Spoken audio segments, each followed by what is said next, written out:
La musique de fête s'était tue, remplacée par un silence si absolu qu'on aurait dit que l'air avait été physiquement aspiré de la salle à manger.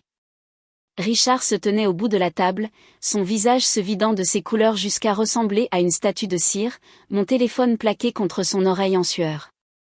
À travers le haut-parleur, une voix que tout Français reconnaîtrait, calme, distincte et terriblement autoritaire, trancha la tension comme une lame de rasoir. Violation de lignes sécurisées détectée, dit le président de la République, d'un ton dénué de toute joie festive. Identifiez-vous immédiatement ou des agents de la sécurité intérieure seront dépêchés à vos coordonnées. La main de Richard, d'habitude si ferme lorsqu'il découpait la dinde ou pointait un doigt accusateur vers mon visage, se mit à trembler violemment, puis le téléphone glissa de sa prise, s'écrasant avec fracas sur la porcelaine fine. Dans cet instant figé, Richard pensait simplement donner une leçon de hiérarchie à une belle fille irrespectueuse, il ne réalisait pas qu'il venait d'interrompre une conférence de crise nucléaire et de commettre une infraction majeure contre la sûreté de l'État avant même le dessert.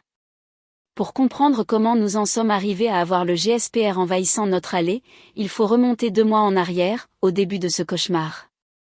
Pour ma mère et ses amis, je n'étais que Sophie Vallet, une coordinatrice logistique ennuyeuse qui travaillait à distance et passait beaucoup trop de temps à fixer des écrans dans sa chambre.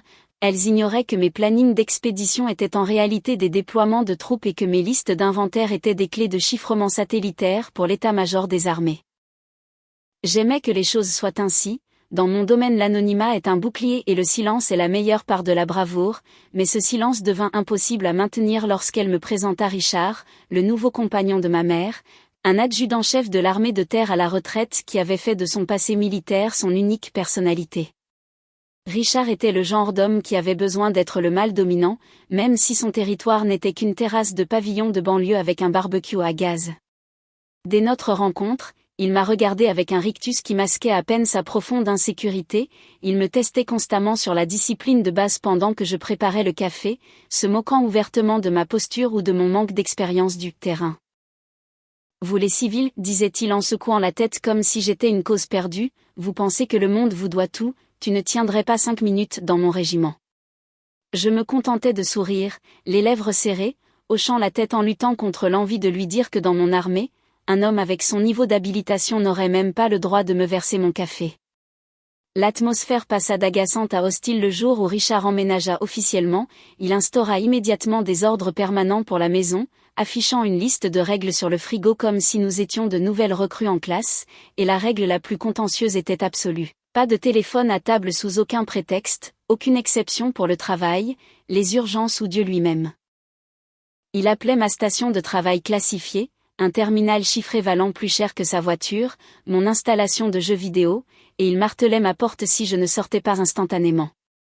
Quand l'homme de la maison entre dans une pièce, on se lève, soldat, m'aboya-t-il une fois alors que j'étais plongé dans un briefing, je l'ai regardé, vraiment regardé, et j'ai réalisé qu'il ne plaisantait pas, il croyait sincèrement être l'autorité suprême de mon monde, il n'avait aucune idée à quel point il se trompait. La préparation du réveillon ressemblait moins à une réunion de famille qu'à un terrain de manœuvre chaotique pour l'ego de Richard, une performance où nous étions tous des figurants involontaires. Richard marchait dans la cuisine, portant un t-shirt moulant arborant un slogan agressif sur les vétérans qui semblait ironique étant donné qu'il n'avait cessé d'hurler des ordres depuis son réveil. Il traitait le rôtissage de la dinde comme une opération tactique, aboyant sur ma mère pour sécuriser le périmètre de la purée et vérifiant la température du four avec l'intensité d'un démineur. Ma mère, Caroline, une femme qui considérait l'évitement des conflits comme un sacrement, voletait nerveusement autour de lui, me chuchotant de simplement lui faire plaisir car il était fier de son service. J'essayais de rester à l'écart, me retirant dans un coin de la salle à manger avec mon ordinateur portable, mais le radar de Richard pour le manque de respect balayait toujours la pièce, il me repéra en train de taper et laissa échapper un gémissement théâtral qui stoppa net la conversation. « Regardez-moi cette bleusaille là-bas, ricana-t-il en me désignant avec une fourchette à découper, toujours le nez dans son écran, tu sais, de mon temps, on regardait les gens dans les yeux, tu ne tiendrais pas 5 minutes dans le monde réel Sophie, tu es trop molle. » Je forçai un sourire, me mordant la langue jusqu'au sang pendant que mon registre interne comptabilisait une nouvelle marque, il voyait une civile paresseuse jouant à des jeux vidéo, il ne savait pas qu'il se moquait d'un général de corps d'armée qui était actuellement le seul rempart entre la façade atlantique et un blackout total des communications. Sur mon écran, dissimulé au milieu d'un fouillis d'onglets de navigateur ouvert, se trouvait l'interface en direct du CPCO, le centre de planification et de conduite des opérations. Le jeu auquel il pensait que je jouais était en réalité une visualisation en temps réel d'une menace cinétique de niveau 1. Un acteur étatique hostile venait de tenter une injection de bombes logiques dans notre grille satellitaire orbitale, menaçant d'aveugler nos systèmes de défense. Les lignes colorées que je suivais n'étaient pas des scores mais des vecteurs d'interception pour l'unité de réponse rapide du commandement cyber. Mon doigt planait sur le pavé tactile, non pas pour faire défiler les réseaux sociaux, mais pour autoriser un protocole de contre-offensive nécessitant un niveau d'accréditation si élevé qu'il n'avait même pas de nom sur les organigrammes gouvernementaux standards. Je regardais les flux de données dévaler l'écran, les indicateurs d'alerte rouge pulsant silencieusement dans le coin de la fenêtre. L'ironie était suffocante. Richard se vantait bruyamment d'une corvée de latrines qu'il avait supervisée en 1998, exigeant le respect pour son passé, tandis que je commandais silencieusement une légion numérique qui empêchait activement une troisième guerre mondiale. Je devais autoriser une alerte de disponibilité maximale pour mon secteur et je le fis avec un scan biométrique subtil de mon empreinte digitale sur le châssis de l'ordinateur, tout cela pendant que Richard me faisait la leçon sur l'importance de faire ses preuves. La seule personne qui semblait remarquer le décalage était mon grand-père Henri, un homme silencieux dont les yeux portaient le poids lourd et calme d'une guerre dont il ne se vantait jamais, assis dans son fauteuil à observer la pièce. Il ne disait pas grand-chose, il ne le faisait jamais, mais rien ne lui échappait. Il regardait Richard parader avec le couteau électrique, faisant étalage de sa technique de découpe, puis son regard dérivait vers moi. Il voyait la façon dont je me tenais, le dos droit, les yeux scannant les issues et la dynamique de la pièce plutôt que de fixer le vide. Il remarqua le téléphone crypté ultra sécurisé posé face contre terre près de mon coude, un appareil qui ne venait certainement pas du centre commercial local. Nos yeux se croisèrent à travers la pièce. Grand-père Henri prit une lente gorgée de son verre de vin, son regard tombant sur l'écran de mon ordinateur pendant une fraction de seconde puis revenant à mon visage, il me fit un signe de tête presque imperceptible, une communication silencieuse entre deux personnes qui savent ce que le fardeau du commandement signifie réellement. C'était un moment de profonde solidarité dans une pièce pleine de bruit. Il savait que je ne jouais pas aux Sims, il ne savait pas que j'étais général, mais il savait que j'étais un soldat. Je regardais de nouveau Richard qui sciait maintenant agressivement la dinde, projetant de la graisse sur la nappe tout en racontant une histoire que j'avais entendue une douzaine de fois. « Tu vois ça ?» tonna Richard en brandissant une tranche de viande, « ça c'est de la précision, voilà à quoi ressemble la discipline. » Je baissai les yeux vers mon écran, la bombe logique avait été neutralisée, le réseau satellitaire était sécurisé, la menace était contenue et personne à cette table ne saurait jamais à quel point ils avaient failli manger leur gratin dans le noir complet. Précision, murmurai-je pour moi-même en fermant le capot de l'ordinateur avec un clic doux. C'était rageant de rester assise là et d'être traitée comme une enfant par un homme dont l'accréditation ne lui permettrait même pas d'entrer sur le parking de mon bâtiment, mais c'est le métier, on tient le mur, on garde les monstres à distance et on laisse les gens à l'intérieur de la maison penser qu'ils sont en sécurité grâce au verrou de la porte d'entrée, et non grâce au soldat qui se tient dans l'ombre. Pendant des années j'avais essayé de parler leur langage émotionnel pour expliquer que mon travail comptait, mais ils ne respectaient qu'une chose, le pouvoir bruyant et visible. Alors j'ai décidé à ce moment précis, alors que Richard riait d'une autre blague à mes dépens, que j'allais enfin leur parler dans la seule langue qu'ils comprenaient. Mon téléphone ne sonna pas, il pulsa contre ma jambe avec une vibration rythmique spécifique que je n'avais pas ressentie depuis plus d'un an. C'était une notification de priorité critique, l'alerte la plus élevée de l'arsenal militaire français réservée aux menaces immédiates pour la survie nationale. Je baissai les yeux et vis que le numéro était masqué, juste un pixel rouge clignotant sur l'écran noir. C'était un appel direct de la cellule de crise de l'Élysée, et dans mon monde ce n'est pas une demande, c'est une convocation. Je sentis le sang quitter mon visage, mon cœur martelant mes côtes non pas de peur mais avec une soudaine et froide clarté de commandement. Je me levai, reculant ma chaise lentement pour éviter de faire une scène, serrant l'appareil comme une bouée de sauvetage. « Je suis vraiment désolé, dis-je, ma voix stable m'étendue en m'adressant à la tablée, je dois prendre ça, c'est le travail. » Je n'attendis pas la permission, je me dirigeais déjà vers la baie vitrée qui menait à la terrasse. Je pouvais sentir les yeux de Richard me brûler le dos, il se tenait debout, son verre de vin levé au milieu d'un toast sur la loyauté, et dans son esprit mon départ n'était pas seulement impoli, c'était un acte de rébellion ouverte.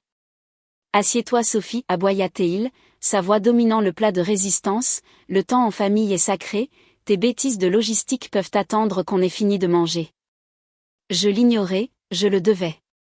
Je sortis dans l'air frais du soir et refermai la baie vitrée, m'enfermant dans le froid. Je glissai la clé de réponse, portant le téléphone à mon oreille. Ici Valet, dis-je, ma voix descendant d'une octave pour prendre le ton d'acier d'un officier général. Authentification Alpha Charlie 9, je vous écoute Monsieur le Président. La voix à l'autre bout était urgente, détaillant des vecteurs d'interception et des projections de perte. Je n'étais plus Sophie la déception, j'étais un commandant manœuvrant des actifs pour empêcher une catastrophe. Je discutais de vecteurs d'interception et autorisais des règles d'engagement qui sauveraient des milliers de vies. Mais à l'intérieur de la maison, Richard ne voyait pas une patriote, il voyait une enfant rebelle enfreignant ses règles. À travers la vitre, je le vis claquer son verre, le liquide débordant sur le bord. Il dit quelque chose à ma mère, pointa un gros doigt vers moi et commença à marcher vers la porte avec un visage tordu par la rage. Il venait appliquer physiquement sa politique, pas de téléphone, totalement inconscient de la falaise vers laquelle il s'apprêtait à foncer. Je coordonnais le mouvement de la flotte navale, Richard coordonnait sa marche à travers le salon pour ruiner sa vie. La baie vitrée ne s'ouvrit pas simplement, elle fut arrachée de ses rails avec une violence qui brisa la concentration délicate que je m'efforçais de maintenir. Richard fit irruption sur la terrasse, la poitrine haletante sous l'effort de sa propre rage fabriquée, et pendant une fraction de seconde je ne vis pas un beau-père, je vis un insurgé violant un périmètre de sécurité. Je levai une main, un geste autoritaire et sec que j'utilisais pour commander des salles pleines d'officiers de terrain et non des dîners de famille. Reculé, avertis-je, ma voix tombant dans un registre qu'il n'avait jamais entendu, froid et dur comme l'acier, je suis sur une ligne sécurisée. Mais Richard n'entendit pas un avertissement, il n'entendit qu'un défi à son autorité fragile. Il rit, un son humide et laid qui grinça contre mes nerfs, et me regarda avec mépris, ligne sécurisée. Tu joues encore au bureau Sophie, je t'avais dit pas de téléphone. Avant que je puisse pivoter, il se jeta sur moi, sa main lourde se referma sur mon poignet et il arracha le terminal crypté de ma prise avec une force qui faillit me disloquer le pouce. La panique qui inonda mon système n'était pas pour moi, ni même pour le bleu sur mon bras, c'était pour lui. Il n'avait aucune idée qu'en touchant cet appareil il venait de déclencher une alarme silencieuse dans un bunker à 3000 km de là. Je restai figé, regardant le désastre au ralenti alors qu'il portait le téléphone à son oreille, le visage tordu dans un masque de victoire suffisante. Il était prêt à remettre à sa place un manager intermédiaire, prêt à hurler sur un patron qu'il pensait pouvoir intimider. « Écoute-moi bien mon vieux » beugla Richard dans le combiné, sa voix résonnant contre le crépi de la maison, « nous sommes en train de dîner, tu n'appelles pas chez moi et tu arrêtes d'appeler ma belle-fille ou je vais descendre te voir. » Il s'arrêta. Le silence qui suivit fut instantané et absolu, comme si le monde entier avait retenu son souffle. Je ne pouvais pas entendre clairement la voix à l'autre bout mais je sentais sa vibration dans l'air entre nous, ce n'était pas un cri, c'était le grondement sourd et indéniable du pouvoir absolu, le genre de voix qui lance des frappes aériennes et signe des traités. Ici le président de la République française, dit la voix assez fort pour que je puisse entendre la minuscule distorsion s'échappant de l'écouteur, vous venez d'intercepter une communication classifiée de niveau 1, identifiez-vous immédiatement. Richard se changea en pierre, je vis le sang quitter son visage en une vague littérale, le laissant d'un gris maladif, ses yeux habituellement si pleins d'un feu arrogant devinrent larges et vacants, fixant le néant. Il connaissait cette voix, tout soldat, retraité ou actif, connaît cette cadence, il réalisa en un battement de cœur terrifiant qu'il ne criait pas sur un manager logistique, il criait sur le chef des armées. Sa bouche s'ouvrit et se ferma comme un poisson sur un quai mais aucun son ne sortit, juste un halètement terrifié et sifflant. Je ne criais pas, je ne paniquais pas, un calme étrange m'envahit, le détachement glacial de l'officier prenant le pas sur la fille. Je me redressai, mes épaules se carrèrent, mon menton se leva, la fille qui avait l'habitude de se recroqueviller devant ses cris avait disparu, à sa place se tenait le général de corps d'armée Valet. Je tendis la main, paume ouverte, mes yeux verrouillés sur les siens avec une intensité létale, « Donnez-moi le terminal, dis-je, ce n'est pas une demande. » La main de Richard tremblait violemment alors qu'il rendait le téléphone, le laissant tomber dans ma paume comme si c'était une grenade dégoupillée. Je le ramenai à mon oreille, mon regard ne quittant jamais son visage terrifié. « Toutes mes excuses monsieur le président, dis-je d'une voix nette et professionnelle, brèche contenue, l'hostile est neutralisé. Richard tressaillit au mot hostile, ses genoux fléchissant visiblement, mais le temps des discussions était révolu. L'air de la nuit fut soudainement déchiré par le hurlement des sirènes, pas le genre lointain, mais le crissement assourdissant et immédiat des forces de l'ordre. Des gyrophares bleus inondèrent le jardin, projetant le visage terrifié de Richard dans un cauchemar stroboscopique chaotique. La ligne avait été compromise et la cavalerie était arrivée. Les lumières bleues des véhicules officiels n'avaient rien de festif, elles ressemblaient à une intervention chirurgicale pour extraire une tumeur. 4 agents du groupe d'intervention du GSPR avaient envahi la terrasse, leur mouvement précis et terriblement efficace, plaquant Richard contre la baie vitrée qu'il avait violée quelques instants plus tôt. L'homme qui avait passé les 2 derniers mois à me faire la leçon sur la discipline et la chaîne de commandement se dissolvait maintenant en une flaque de terreur incohérente contre la vitre. Alors que l'acier froid des menottes cliquetait autour de ses poignets, un son qui traversa l'air nocturne plus tranchant qu'un couteau, il commença à pleurer, son personnage de héros retraité volant en un million d'éclats. Sophie Diller, bafouilla-t-il, la morve coulant sur son visage pendant que les agents le fouillaient. Dis-leur qu'on est de la famille, dis-leur que je suis un vétéran, tu ne peux pas les laisser m'emmener. Je restai là, serrant mon téléphone récupéré et je ne ressentis absolument rien. Pendant des années je m'étais entraîné à me sentir coupable de ses éclats, à prendre la responsabilité de sa colère juste pour maintenir la paix. Je le regardais, vraiment regardais, et je ne vis pas une figure paternelle ou un patriote incompris, je vis un risque de sécurité qui avait enfin été neutralisé. Je l'ai regardé saisir le couteau de combat qu'il avait utilisé pour découper la dinde, le mettant sous scellé comme preuve, et je pensais à chaque fois qu'il m'avait dit que j'étais trop molle pour le monde réel. Il me regardait avec des yeux désespérés et suppliants, attendant la belle fille qui pliait toujours, la fille qui s'excusait toujours pour des choses qu'elle n'avait pas faites, mais cette fille n'était plus là. Puis vint la 2e vague d'assaut, ma mère.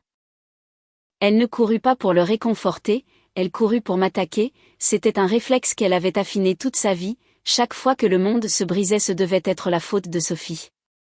Elle attrapa mon bras, ses ongles s'enfonçant dans le tissu de mon chemisier, son visage tordu par un mélange de panique et d'accusation. « Qu'est-ce que tu as fait » hurla-t-elle, sa voix se brisant sous la tension de son dîner ruiné. « Arrange ça Sophie, dis-leur de le lâcher, tu aurais pu simplement lui dire qui tu étais, pourquoi dois-tu toujours être si difficile ?» Je regardai sa main sur mon bras puis ses yeux remplis de larmes, je vis le calcul dans son regard, elle ne s'inquiétait pas de la justice, elle s'inquiétait de l'embarras, des voisins qui regardaient, du récit qu'elle avait construit autour de sa nouvelle vie heureuse. Je retirai doucement mais fermement sa main de mon bras, je lui ai dit de reculer, dis-je, ma voix traversant son hystérie comme un scalpel, je lui ai donné un ordre direct et il a choisi de désobéir, c'est ce qui arrive dans le monde réel maman. Il ne savait pas, sanglota-t-elle en gesticulant sauvagement vers les agents qui lisaient maintenant ses droits à Richard, il essayait juste d'avoir un dîner agréable. Je suis général de corps d'armée, déclarai-je, les mots ayant le goût du fer et de la victoire, je commande l'unité de réponse rapide du cybercommandement, je ne joue pas au bureau, je protège ce pays contre les menaces, y compris les hommes comme lui qui pensent que les règles ne s'appliquent pas à eux. Elle recula, stupéfaite par le silence, me regardant comme si j'étais une étrangère, et d'une certaine manière je l'étais. Je n'étais plus l'enfant invisible qu'elle pouvait repousser dans un coin pour avoir la paix, j'étais une force de la nature qu'elle n'avait pas su reconnaître pendant 30 ans. Je me détournai d'elle et mes yeux trouvèrent la seule personne dans la pièce qui ne paniquait pas. Grand-père Henri était toujours assis dans son fauteuil, son verre de vin posé sur son genou, insensible au chaos qui tourbillonnait autour de lui. Il croisa mon regard, ses yeux se plissant au coin, lentement, délibérément, il porta sa main à son front, un salut militaire net et parfait d'un vieux soldat à un officier supérieur. Ce n'était pas moqueur, c'était la plus haute forme de respect qu'il avait à offrir. Je redressai l'échine et rendis le salut, le tenant un instant plus long que le règlement.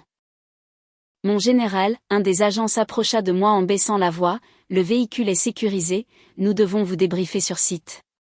Procédez, dis-je en jetant un dernier coup d'œil à Richard qu'on poussait à l'arrière d'une berline, emmenez monsieur en garde à vue, je n'ai plus aucune utilité pour lui. Je ne regardais pas la maison en arrière, j'attrapais ma sacoche d'ordinateur, passai devant les voisins qui bavaient devant leur portail et montai à l'arrière du 4x4 noir qui attendait. Alors que la lourde porte se refermait sourdement, scellant le bruit et le drame au dehors, j'expirai enfin. Un an plus tard, le silence dans mon bureau au ministère des Armées à Ballard est un genre de calme différent, c'est le calme de la compétence. La vue de ma fenêtre donne sur la Seine, bien loin de cette salle à manger de banlieue étouffante. Mon assistante frappa doucement avant d'entrer, plaçant une unique enveloppe sur mon bureau en acajou, courrier personnel mon général, ça a passé les filtres à cause de l'adresse de retour. Je reconnus l'écriture immédiatement, c'était l'écriture de ma mère, bouclée, frénétique, désespérée. Je n'avais pas besoin de l'ouvrir pour savoir ce qu'elle disait, je pouvais pratiquement sentir la culpabilisation irradier à travers le papier, les mises à jour sur les frais d'avocat de Richard, la peine avec sursis, la réputation ruinée et la demande d'argent déguisée en excuse. Elle voudrait savoir pourquoi je n'avais pas appelé, pourquoi je n'étais pas rentrée pour Noël, pourquoi je les punissais. Elle ferait ses propres comptes, listant tous les repas qu'elle avait cuisinés et les trajets qu'elle m'avait offerts, essayant de les balancer contre ma liberté. Je regardais la lettre puis je regardais la déchiqueteuse dans le coin de la pièce, il fut un temps où je l'aurais ouverte, j'aurais lu chaque mot, laissé la culpabilité s'infiltrer dans mes os et probablement fait un chèque juste pour arrêter la douleur, mais j'avais clôturé ce compte. Je me levai, marchai vers la machine et insérai l'enveloppe non ouverte dans les dents du mécanisme, le vrombissement du papier transformé en confetti fut le son le plus satisfaisant que j'avais entendu de la journée. Je ne les détestais pas, je n'avais juste plus besoin d'eux. Ma validation se trouvait sur les étoiles de mes épaulettes, le respect de mon équipe et le savoir que lorsque le téléphone rouge sonnait, c'était moi qui répondais. Richard a passé toute sa vie à exiger le respect pour le grade qu'il portait autrefois, il a appris à la dure que le vrai pouvoir n'a pas besoin d'élever la voix, il a juste besoin de répondre à l'appel. Si vous avez déjà été sous-estimé par quelqu'un qui a pris votre silence pour de la faiblesse, cliquez sur le bouton « J'aime » et racontez votre histoire dans les commentaires. Rompez.